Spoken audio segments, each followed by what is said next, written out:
কোনো মাসের 1, 10, 19 এবং 28 তারিখে তোমার জন্ম হয়ে থাকে তাহলে এই ভিডিওটা তোমার জন্য।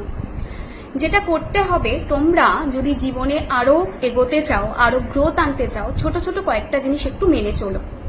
রবিবার দিনটা নুন না খাওয়াটা তোমাদের জন্য কিন্তু ভালো হবে।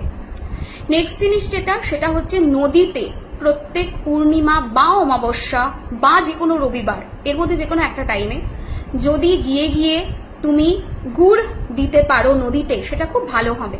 যদি প্রত্যেক সানডে পসিবল না হয় তাহলে অ্যাটলিস্ট মাসের যে কোনো একটা সানডেতে গুড় নিয়ে গিয়ে নদীতে ভাসিয়ে দাও, ভালো রেজাল্ট পাবে। নেক্সট জিনিস হচ্ছে, যখন স্নান করবে স্নানের জলে যদি মহুয়া ফুল একটু মিশিয়ে দিতে পারো এবং তার সঙ্গে তুমি যদি একটুখানি জেসমিন বা ক্যাম্ফর এসেন্সিয়াল অয়েল মিশিয়ে স্নান করো, ভীষণ ভালো রেজাল্ট পাবে। ভিডিওটা অবশ্যই শেয়ার করো।